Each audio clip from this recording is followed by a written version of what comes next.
निर्वाचन आयोग के द्वारा की गई है और लखीसराय जिला में फर्स्ट फेज में चुनाव होना है।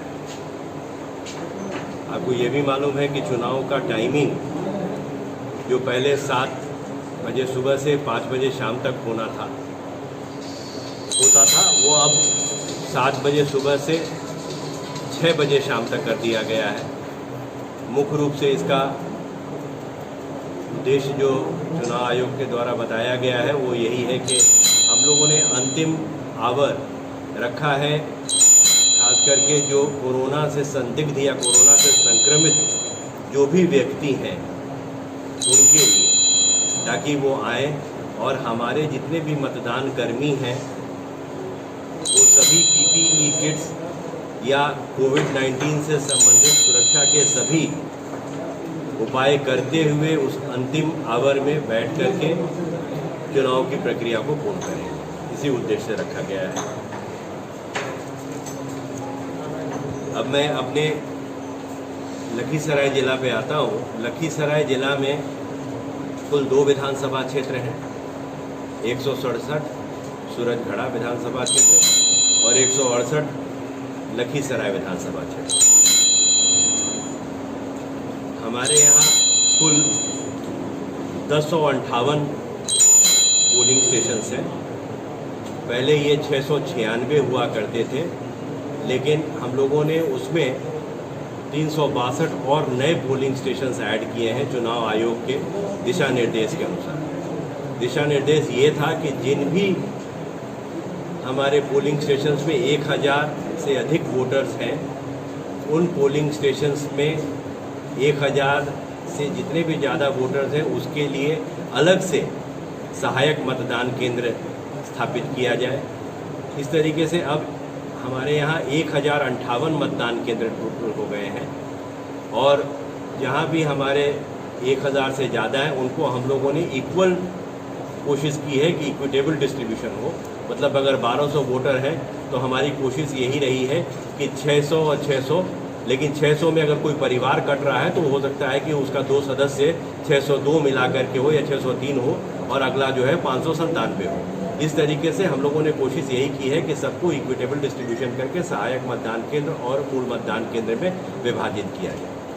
हम लोगों के यहाँ कुल 515 आज के दिन में 515 लोकेशंस यानी परिसर हैं जहाँ पर कि हम लोग मतदान की प्रक्रिया को संपन्न कराएंगे।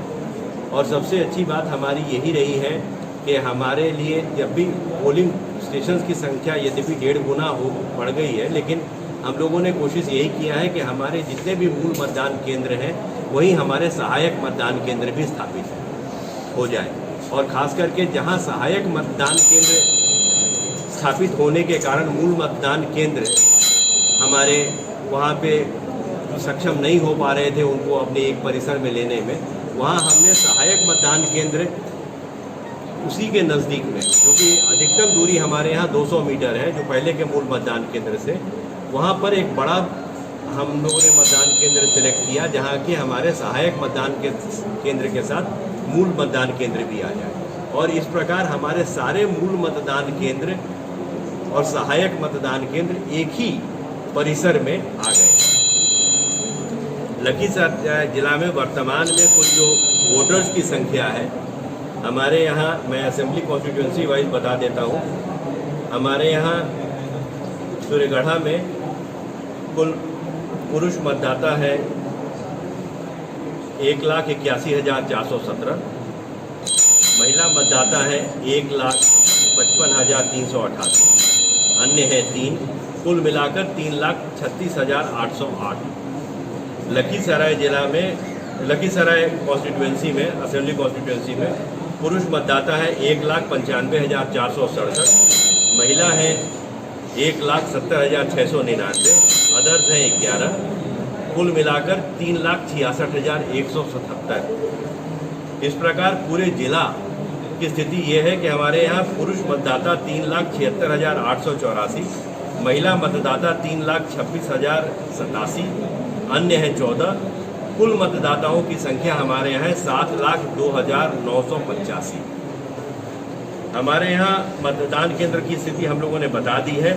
सिर्फ एक जानकारी और देनी थी कि टोटल शहरी क्षेत्रों में जो मतदान केंद्र है पूरे जिला में वो है 154, ग्रामीण क्षेत्रों में मतदान केंद्र है 904 और हमारे कुल मतदान केंद्रों की संख्या है 1058।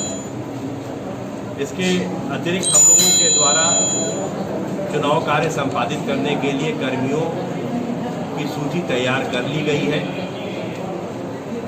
कर्मियों और कोषांग बना दिए गए। कुल 22 कोषांगों का गठन हम लोगों ने किया है, जहां अलग अलग सब्जेक्ट के हिसाब से हम लोगों ने यहाँ पे कोषांग का गठन किया है। इसमें सबसे महत्वपूर्ण ये है कि हमारे यहाँ इस बार कोविड-19 के लिए भी हम लोगों ने अलग से कोषांग का गठन किया है, क्योंकि ये देखना हमारे लिए बहुत आवश्यक है कि कोविड-19 से संबंधित जो भी सामग्री है वे मतदाताओं को उपलब्ध हो जाए, जैसे ग्लव्स हो, मास्क भी मतदाता पहन करके आएंगे, ये हमारे लिए आवश्यकता है एक चुनाव आयोग की।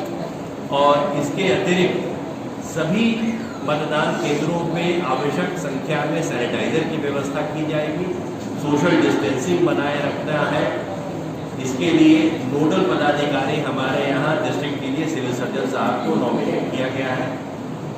सबसे महत्वपूर्ण अंत में ये भी है कि चुनाव हो जाने के बाद जो ग्लव्स, जो पीपीई किट या जो मास्क है उनका प्रॉपर डिस्पोजल हो, इसके लिए भी व्यवस्था हम लोगों ने वहाँ सुनिश्चित करके रखी हुई है। हर मतदान केंद्र में उनका डिस्पोजल के लिए एक हम लोगों ने बायोडिग्रेडेबल बैग की व्यवस्था की है और अंत में उसको हम लोग एक जगह लाकर एकत्रित करेंगे, जहाँ से ये फिर से हमारा बायोमेडिकल वेस्ट मैनेजमेंट फैसिलिटी जो भागलपुर में वहाँ हम लोग स्थापित करेंगे। हम लोगों को आदर्श आचार संहिता आप सबको मालूम है कि आज से लागू हो गया है और उसके तहत हम लोग आदर्श आचार संहिता के लिए भी कोषांग का गठन कर दिया गया है। ये उनकी जवाबदेही है कि वो निश्चित रूप से हर जगह कोषांग जो है वो जा करके अपने विजिलेंट रह करके देखे।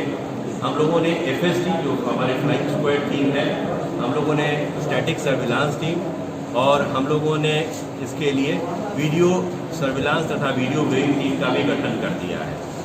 सभी टीमों की संख्या भी आपको दे दी गई है। ऐसे तो मैं बता देना चाहूँगा कि हमारे यहाँ वीडियो सर्विलांस टीम टोटल 7 है। इन सभी में मजिस्ट्रेट के साथ पुलिस पदाधिकारी की नियुक्ति कर दी गई है। हम लोगों के द्वारा स्टैटिक सर्विलांस टीम जो है उनके साथ भी पुलिस पदाधिकारी प्रतिनियुक्त रहेंगे, वो 10 है संख्या में। और इसके अतिरिक्त कुछ और जानकारी है जो कि NPW जो नॉन अवेलेबल वारंट वो SP साहब बताएंगे। हम लोगों ने सभी राजनीतिक दलों के साथ बैठक करके और EVM की सारी स्थिति, क्योंकि हमारा EVM सब FLC कंप्लीट हो चुका है, first level check already complete हो चुका है, वो प्रक्रिया का हम लोगों ने पालन कर लिया है। सभी पोलिंग जो पार्टीज हैं उनके साथ हम लोगों ने बूथ की जानकारी भी उपलब्ध करा दी है। वर्तमान में लखीसराय जिला पूरी तरीके से कोविड-19 के जो प्रोटोकॉल्स हैं उनका पालन करते हुए चुनाव कराने के लिए प्रतिबद्ध है, तैयार है। हमारी पुलिस फोर्स भी पूरी तरीके से मुस्तैद और तैयार है। हमारे अन्य सभी टीम तैयार है। मुझे आप लोगों से पूरे सहयोग की और हेल्प की अपेक्षा है और हम चाहेंगे कि आप लोगों का हम लोगों को नियमित रूप से वो हेल्प मिलता रहेगा और हम लोग पूरा विश्वास है कि अच्छे तरीके से चुनाव हो सकता। देखिए, आज से MCC लागू हो गया है, चुनाव आचार संहिता लागू हो गई है और हम लोग लगभग काफ़ी दिनों से चुनाव को लेकर तैयारी कर रहे हैं। और उसमें खास करके लखीसराय जिला में जो सबसे बड़ा चैलेंज है नक्सल का है, उसमें हम लोगों ने लगभग 291 बूथ को आइडेंटिफाई किया है, नक्सल अफेक्टेड एरिया है। और टोटल 148 जो लोकेशन है जहाँ पे नक्सल अफेक्टेड एरिया है, उसके लिए हम लोगों ने विस्तृत प्लान बनाया हुआ है और उसी के हिसाब से CAPF फोर्स की भी मांग की गई है। CAPF फोर्स हमारे पास ऑलरेडी पहले से भी हैं जो लगातार डीमाइनिंग और सर्च ऑपरेशन और अलग अलग लेवल के ऑपरेशन चलाते रहते हैं। बाकी जिला जैसे जमुई और मुंगेर में साथ सामग्री स्थापित करके। तो ये लगातार चलता रहेगा। आपको मैं बता दूं कि पिछले जनवरी से हम लोगों ने लगातार कार्रवाई की है जिस नक्सलियों के अगेंस्ट में, और ख़ास करके हमें लगभग 4 जगह पे ID भी मिली थी जनवरी से लेके। हम लोगों ने लगभग 13 नक्सलियों को, हार्डकोर नक्सलियों को गिरफ्तार किया इस जनवरी से। और उसके अलावा आर्म्स और इलीगल आर्म्स और एम्यूनिशन भी नक्सलियों के द्वारा जो यूज़ किए गए थे वो भी बरामद हुए। ये है, और आगे जब हमारी फोर्स CAPF और आ जाएगी तो हम लोग इसको और तेज़ और विस्तृत तरीके से करेंगे। सारे जितने भी नक्सल एरिया है और उस पर लगातार माइनिंग होगी, सर्च ऑपरेशन चलेगी, और जो भी नक्सली केसेस में है उनकी धरपकड़ और तेज की गई। उसके अलावा भी हम लोगों ने वारंट कुर्की का बहुत तेज़ी से निष्पादन किया, लगभग अब हम लोगों को उसको ख़त्म करने के कगार में है। अगले हफ्ते तक में जो भी लंबित वारंट और कुर्की है और वो लगभग खत्म हो जाएगा। अभी 225 के आसपास लगभग पेंडिंग है। उसके अलावा जो असामाजिक तत्व है उसके ऊपर लगभग 98 CCA 3 का प्रस्ताव भेजा जा चुका अभी तक, और उसके अलावा 184 हम लोग और आइडेंटिफाई किए। CCA 12 जो कि जेल के अंदर है और जो जिनका बेल होने की चांसेस है और जो बाहर आते हैं और कौन मर्डर खराब कर सकते हैं, उनके लिए भी हम लोगों ने 14 लोगों का आइडेंटिफाई किया, उसके लिए प्रस्ताव भेजा है। उसके अलावा हमारे पास लगभग 37 इलीगल आर्म्स जो है बरामद हुए हैं, 164 ये सभी बरामद हुए। आज से जो MCC लागू हुआ है उसको लेकर हम लोग जो स्टैटिक टीम है हर जगह पे, हर बॉर्डर एरिया में चेक पोस्ट लगा दिया जाएगा, जहाँ से बरामद हो जाएगा, और किसी भी तरह का इलीगल आर्म्स, वेपन्स या शराब की तस्करी को हम लोग रोकने के लिए इस तरीके से उनको निर्देशित किया हुआ है, तो उसको रोका जाएगा। उसके अलावा अगर कुछ और हो आपके पास स्पेसिफिक तो बताइए।